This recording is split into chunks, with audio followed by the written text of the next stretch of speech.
Dans le livre du prophète Saë, au chapitre 11, il est dit ici, du tronc d'Isa sortira un rameau, et de ses racines un rejeton naîtra. Ce rameau et ce rejeton ici font tous deux référence Apocalypse chapitre 12. Au bébé enfant par cette femme, qui est en fait aussi, dans le livre d'Esaü, ce qui est dit au chapitre 8, car un enfant nous est un fils nous est donné, fait référence la nème personne. Alors cette personne, il est dit ici que l'esprit de Jéhovah reposera sur lui, ce se dire l'esprit de Dieu, qui reposera sur cet enfant. Concernant cet enfant, l'origine nous comprenons que Dieu a créé l'homme, pour qu'Adam domine sur le jardin d'Éden, et aussi sur toute la terre, et qu'il domine sur tous les animaux de la terre. L'origine, le précleste avait prévu que d'Adam et sa descendance reçoivent cette mission. Mais, puisque Adam s'est rebelle contre Dieu, cette volonté de Dieu ne s'est pas accomplie en Adam, mais elle doit s'accomplir en devenant ce bébé qui est le rameau. Ce se dire l'enfant qui nous est ce se dire la posterie de la femme. Ce se dire en cet enfant de l'Apocalypse. En fait, cet enfant est le frère Eshber. Alors il est dit ici que l'esprit de l'Éternel, le précleste, reposera sur lui, ce qui prophétisait déjà que l'esprit de Dieu reposerait sur lui. Alors si l'esprit du pré repose sur lui, cette personne n'a-t-elle pas la sagesse de Dieu? Il aura certainement la sagesse de Dieu.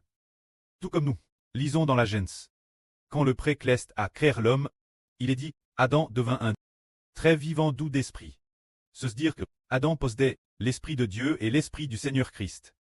Mais après la rébellion d'Adam, l'esprit de l'Éternel ne demeura plus en Adam. Plus tard, quand apparaîtra l'enfant de l'Apocalypse, ce se dire. Quand cet enfant prophétise, dans le livre d'Esaü apparaîtra. Alors toutes les nations et tous les peuples, les enfants prédestinés de Dieu, se rassembleront. Lisons ensuite. Propos de cette racine d'Isa. Qui est cet enfant? Ce rameau, que va-t-il faire ensuite? Lisons cela. C'est dire, quand ce rameau sortit du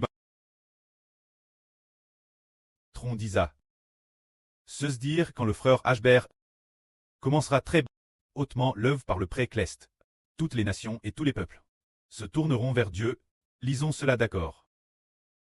En ce jour, la racine d'Isa sera dresse. La racine d'Isa sera dresse comme une bannière pour les peuples. Les nations la chercheront. Son lieu de repos sera glorieux. Il est dit ici, la racine de Jess est le preux de David. La racine de Jess signifie le fils de David. Alors cela symbolise que David est le Seigneur Jésus-Christ. Et le fils de David est le frère Héber. Cela symbolise le frère Héber, qui sera comme une bannière. Dresse, pour que toutes les nations et tous les peuples la voient. Une bannière à tes dresses. Alors où est cette bannière? Ils savent que c'est le Héber de l'Israël spirituel. Les nations se tourneront vers lui. Et son lieu de repos sera glorieux. C'est de dire que les gens de toutes les nations et de tous les peuples, ensuite, vont chercher le frère Héber. Il y a tout juste 3 jours. Le frère Héber dans un RV. ARV de la Turquie représente von der Leyen. Il a fait ce RVE 2 jours de suite. Il a RV dès le 2 jours de suite. En parlant de cette surbe, qui doit guider le peuple de Dieu? Ce se dire là sur von der Leyen, qui doit guider le peuple de Dieu. Cela signifie que cette surbe va marcher avec nous. C'est dire que puisqu'elle sait que le frère Héber est la racine de Jess, elle comprend alors qu'en trouvant le frère Héber, on trouve Dieu. Ainsi intéresse grand nombre de personnes.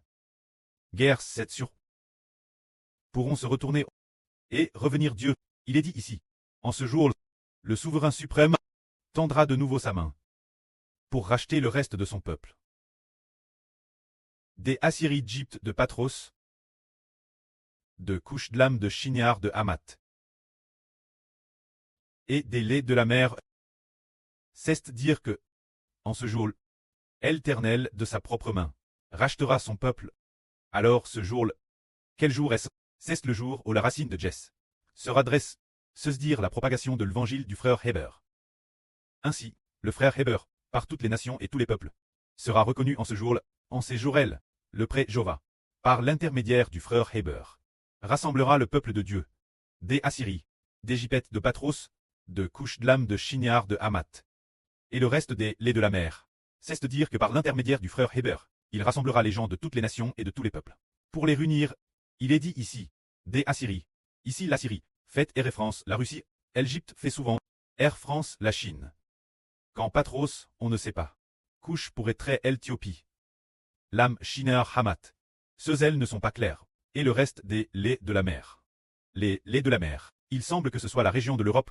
En fait, cela inclut, parmi toutes les nations et tous les peuples, tous les enfants de Dieu, qui restent encore dans cette fin du monde. Au cours du processus de la fin du monde, combien en restait-il encore du peuple de Dieu? C'est par celui qu'on appelle la racine de Jess, ce fils, qu'il les a ramenés. Alors, celui qu'on appelle le frère Ashber, la racine de Jess, peut-il ramener les gens? Oui, il le peut. Car l'esprit du pré est en le frère Ashber.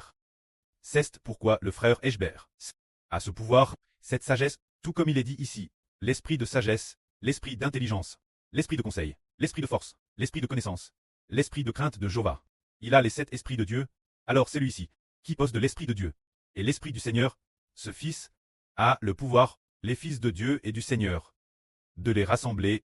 Par exemple, le pouvoir qu'il possède. Tout d'abord, le précleste lui a donné la bouche de Wensheng. Une telle bouche qui est excellente. Appelle la bouche de Wensheng. Ainsi Grèce, cette bouche de Wensheng, des milliers et des millions d'enfants, on t'appelle. Ce moment-tel, il est dit aussi. Il lèvera une bannière pour les nations. Et rassemblera les exils d'Israël. Et réunira des 4 coins de la terre. Les dispers de Juda. C'est dire le frère Ashber, envers les nations, toutes les nations et tous les peuples, dressera une haute bannière, disant, nations et peuples. Le Dieu du frère Ashber est le seul vrai Dieu, est Jéhovah. Le Seigneur du frère Ashber est le véritable Jésus-Christ. Le frère Ashber est l'Israël spirituel, l'Israël de la nouvelle alliance. Trouver le frère Ashber, c'est trouver Dieu. Et ainsi les disperse, les Juifs spirituels. Les Israélites spirituels seront tous rassemblés. En ce jour, l'ancienne jalousie d'Ephraim et l'hostilité envers Juda disparaîtront dans l'Israël antique. Ephraim tête jaloux de Juda. Et Juda tête hostile Ephraim. C'était l'époque de l'Ancien Testament. Notre époque. Cela ne se produira pas à notre époque. Les 12 frères de cette époque, ils s'aiment les uns les autres. Ils forment un seul corps. C'est de dire que lorsque le frère Ashber sera l'œuvre, l'ancien royaume d'Israël, ceux qui forment les 12 tribus, ils ne seront plus divisés, mais suivront au contraire l'Israël de la nouvelle alliance. Ce moment-tel, il est dit, Ephraim ne sera plus jaloux de Juda, et Juda ne sera plus hostile Ephraim. Ils voleront vers l'Occident. Sur l'épaule des Philistins, ils pilleront ensemble les fils de l'Orient. Ils porteront leurs mains sur Dom et Moab. Et les Ammonites leur seront soumis. Ils, faites et référence, Ephraim et Juda, unis. Ce qui signifie que les fils de l'Israël spirituel s'unissent, dans le sens d'attaquer toutes les nations et tous les peuples. Bien SR, il s'agit ici de Ephraim de la Nouvelle Alliance, du Juda de la Nouvelle Alliance, et non plus de l'Ancien Testament. Ceux de l'Ancien Testament, ils n'avaient pas la capacité. Ephraim de l'Ancien Testament, le Juda de l'Ancien Testament, n'avait tout simplement pas la capacité d'attaquer toutes les nations. Mais c'est le Juda de la Nouvelle Alliance, Ephraim de la Nouvelle Alliance, qui attaque toutes les nations et tous les peuples, pillant les fils de l'Orient, détruisant Moab, Ammon et Dom. Ici Dom, Moab et Ammon n'existent plus depuis longtemps. C'est une prophétie sur le Moab spirituel.